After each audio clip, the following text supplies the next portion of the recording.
Hello दोस्तों, कैसे हैं आप सब। उम्मीद करता हूं आप सब बढ़िया होंगे। आज हम कक्षा 10 निर्देशांक ज्यामिति से संबंधित एक और प्रश्न की बात करेंगे। इस तरीके के प्रश्न आपसे आपकी बोर्ड परीक्षा में पूछे जा सकते हैं, तो बहुत ध्यान से समझिएगा और लगाने का तरीका देखते हैं क्या है। देखिए, कैसे सवालों को हल करना है ये समझने की ज़रूरत है। जब आप एक बार सवाल समझ जाएंगे तो इस टाइप के जो भी प्रश्न आपके सामने आएंगे उनको आप हल कर लेंगे, इसलिए पूरा वीडियो जरूर देखा करें। चलिए हम यहाँ पर देखते हैं। y का वह मान ज्ञात कीजिए जिसके लिए बिंदुओं P और Q, जिसमें P का जो बिंदु है क्या हो जाएंगे 2 - 3 और Q जो है 10, y के बीच की दूरी 10 मात्रक है। हमको y बताना है यहाँ पर, है ना, y बताना है। तो पहले हम दूरी निकालने का प्रयास करते हैं। क्या करेंगे इसमें, पहले हम दूरी निकालेंगे। तो यहाँ पे लिखेंगे, इसको हम यहाँ पे हल कर लेते हैं। हल होगा, क्या होगा इसमें, देखिए यहाँ पर दो बिंदु दिए गए हैं। दो बिंदुओं के बीच की दूरी क्या थी, इसका एक फार्मूला मैंने बताया था। क्या, अंडर रूट के अंदर x2 - x1 का whole square plus y2 - y1 का होल स्क्वायर। तो बहुत आसानी से हम इस सूत्र के माध्यम से निकाल सकते हैं। सूत्र क्या होता है एक बार हम यहाँ पर आपको लिख के समझा देते हैं। क्या, x2 - x1 का whole square plus y2 - y1 का होल स्क्वायर, ये सूत्र होता है दो बिंदुओं के बीच की दूरी का। तो हम पहले दो बिंदुओं के बीच की दूरी निकालते हैं। तो यहाँ पे हम लिखेंगे क्या,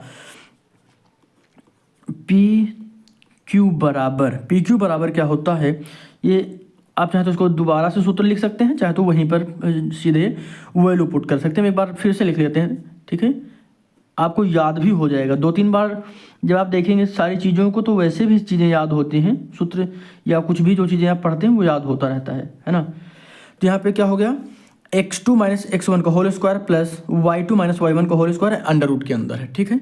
अब यहाँ पर हमने वैल्यू पुट कर देते हैं। तो यहाँ पर ये जो है क्या है, x1 y1 x2 y2, ठीक है। बिल्कुल आसानी के साथ हम इसको हल कर लेंगे, ठीक है, कोई दिक्कत तो नहीं है, बिल्कुल आसान है। चलिए हम यहाँ पर लिख लेते हैं। x2 हमारा कितना है, तो x2 है 10, x1 क्या है 2, इसका क्या हो गया होल स्क्वायर बराबर y2 कितना है, तो y ही है तो y लिख लीजिए। y1 कितना है -10, इन 10 ही है, माइनस नहीं रहेगा। अब यहाँ पर एक चीज़ ध्यान रखिएगा, यहाँ पे क्या, ये जो है y है ना, हम यहाँ पे क्या करेंगे इसको ध्यान रखिएगा। यहाँ पे y1 अच्छा माइनस का है, ध्यान रखिए, यहाँ पे गलत हो गया, ये -3 रख दीजिए यहाँ पे, इसका ब्रैकेट में रखेंगे, है ना। ये क्यों, क्योंकि देखिए y1 ये है ना, y1 की वैल्यू ये है, तो इसको लेकर कन्फ्यूजन मत रखिएगा, इसको पहले लिखिएगा ताकि गलत ना हो। वैल्यू अगर रखने में आपसे गलती नहीं होगी और उसके बाद जब कैलकुलेशन गलत नहीं होगा तो आंसर अच्छा आएगा, यानी सही आएगा, ठीक है। अब हम यहाँ पर क्या करते हैं, इसको हम लिखेंगे तो क्या लिखेंगे, 8 का क्यूब सॉरी स्क्वायर, ठीक। अब यहाँ पर क्या करेंगे, ये प्लस नहीं होगा भाई, प्लस हो गया। अब यहाँ पे y, ये y प्लस में आ जाएगा, किस में आ जाएगा, y+3 का होल स्क्वायर। कोई दिक्कत तो नहीं समझने में, यहाँ तक में, यहाँ पे कन्फ्यूजन हो गया था, यहाँ पर इक्वल लगा दिए थे और यहाँ पे माइनस हो गया, तो क्लियर है दोनों ना। यहाँ पर माइनस होगा क्योंकि माइनस नहीं लगा था, यहाँ पे -3 है वैल्यू जो दी गई थी, क्लियर हो गया। अब आगे देखते हैं। अब हम यहाँ पे क्या करेंगे, ध्यान से देखिएगा, इक्वल करेंगे। यहाँ पर 8 का जब हम स्क्वायर करेंगे तो क्या होगा 64 प्लस, यहाँ पर इसको हम क्या करते हैं, a square plus b square का जो फार्मूला होता है, a प्लस बी स्क्वायर का फार्मूला क्या होता है, a square plus b square plus 2ab, ये फार्मूला होता है ना।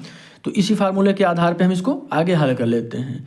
तो a की जगह पर क्या है, तो y है, तो क्या हो जाएगा यहाँ पे y का स्क्वायर प्लस दूसरा क्या है ये, तो इसका स्क्वायर क्या हो जाएगा, देखिए 9 हो जाएगा, क्या 9, 3 रख के 9, और उसके बाद क्या होगा यहाँ पे प्लस 2 कितना है, तो यहाँ पे y है, और यहाँ पे समझिए इसको हम डायरेक्ट लिखने का समझाते हैं आपको। यहाँ पे क्या होगा 2 गुणे a है, a के स्थान पर y है, और इसके बाद क्या है गुणे यहाँ पे 3 है, तो 3 दूनी 6 और ये y, तो कितना हो जाएगा 6y, ठीक है। अब हम इसको डायरेक्ट भी लिख सकते हैं प्लस 6y, कोई दिक्कत तो नहीं है। इसको हम पहले लिख लेंगे ताकि a square plus B X square plus B X plus C के रूप में आ जाए। किसके रूप में, ax square plus B X plus C के रूप में लाने के लिए हम इसको पहले लिख देंगे। तो यहाँ पर इसको लिख लीजिए। अब यहाँ पर एक चीज़ गौर करिए, 9 से 64 ये दोनों क्या है प्लस में है, तो जोड़ देंगे 73 हो जाएगा, ठीक है, जोड़ देंगे इनको तो ठीक है। अच्छा पी क्यू की वैल्यू दी गई थी यहाँ पर कितना 10, तो यहाँ पर लिख लीजिए 10 10 10, यहाँ पर भी 10 कर दीजिए। ठीक है, अब यहाँ पर इसको जोड़ेंगे तो कितना आ जाएगा 73। पहले वाई को लिख लीजिए Y square plus 6y plus कितना 73। कोई दिक्कत तो नहीं है, बिल्कुल आसान है। अब यहाँ तक समझने में कोई दिक्कत नहीं होगी आपको, क्लियर हो गया ना। अब हम क्या करेंगे, दोनों पक्षों का वर्ग कर देंगे। यहाँ पे इसको देख लीजिए क्या करेंगे, यहाँ पर दोनों पक्षों का वर्ग करने पर स्क्वायर इन बोथ साइड, तो यहाँ पर कर देंगे दोनों पक्षों का वर्ग करने पर, वर्ग करने पर तो कर दीजिए, यहाँ पे कोई दिक्कत नहीं होगी। तो यहाँ पर इसको एक काम करिए, इसको इधर ले आइए, इसको उधर भेज दीजिए, फिर कोई दिक्कत नहीं होगी। बाकी वही चीज़ है। यहाँ पर क्या हो जाएगा, y का स्क्वायर प्लस 6y प्लस 73 बराबर 10। दोनों पक्षों का हम क्या करेंगे, स्क्वायर कर देंगे। ठीक, अब यहाँ पर कर दीजिए तो स्क्वायर से अंडर रूट कट जाएगा। यहाँ पर कितना हो जाएगा, Y square plus 6y plus 73 बराबर 100। कोई दिक्कत तो नहीं है, क्लियर हो गया ना।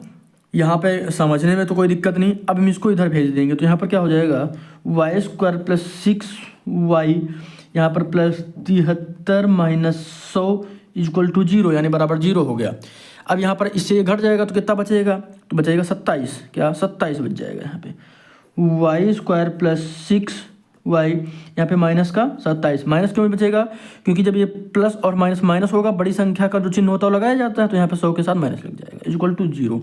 अब हम यहाँ पे क्या करेंगे, इन दोनों का हम क्या कर लेंगे, गुणनखंड कर लेंगे। गुणनखंड आप सभी को आता है, तो यहाँ पे क्या करेंगे, y square minus 3y plus 9y minus 27 equal to 0। ये समझ में आ गया ना। अब जब हम इसको करेंगे, देखिए 9 त्रिक 27 होता है, घटा के लाना है। जब इसमें घटाएंगे 9 से 3 को तो आ जाएगा 6, वहीं पे पहुंच जाएंगे। ठीक है, अब हम यहाँ पे क्या करेंगे, इसको ध्यान दो, इन दोनों में जो कॉमन हो वो कॉमन ले लो। तो यहाँ पे कॉमन है y और अंदर बचेगा y माइनस 3। यहाँ पे कॉमन क्या है, तो यहाँ पे प्लस 9 कॉमन है, अंदर बचेगा y माइनस 3 इक्वल टू 0। यहाँ पे दो बिंदु आ गए ना, y और ये क्या हो जाएगा, यहाँ पे y माइनस एक ब्रैकेट में 3, y माइनस 3 एक ब्रैकेट में, दूसरे में y प्लस 9, ठीक, इक्वल टू 0। एक बार हम y माइनस 3 को 0 के बराबर रखेंगे। ठीक है, अब यहाँ पे हम क्या करेंगे, ये समझिए, y बराबर क्या हो जाएगा 3, ठीक, y सही से बनाइएगा। अब यहाँ पर एक बार हम y प्लस 9 को 0 के बराबर रखेंगे, y को एक बार रखेंगे, y प्लस 9 को 0 के बराबर करेंगे तो y बराबर क्या आ जाएगा, माइनस का 9। क्लियर हो गया। अब यहाँ पे क्या लिखेंगे, y का जो मान होगा, y का जो मान होगा वो क्या हो जाएगा 3 या माइनस 9। ठीक, यही हमारा क्या हो जाएगा, आंसर हो जाएगा। तो इस तरीके से कल इस सवाल को पूरे को हल कर सकते हैं, इसमें कोई भी दिक्कत नहीं होगी। इसमें समझना सबसे ज़्यादा क्या है, ये सूत्र हमेशा याद रखना। ये सूत्र याद रखोगे, x2 माइनस x1 का whole square plus y2 minus y1 का होल स्क्वायर, इसके माध्यम से ये पूरा सवाल ही हल हो जाएगा।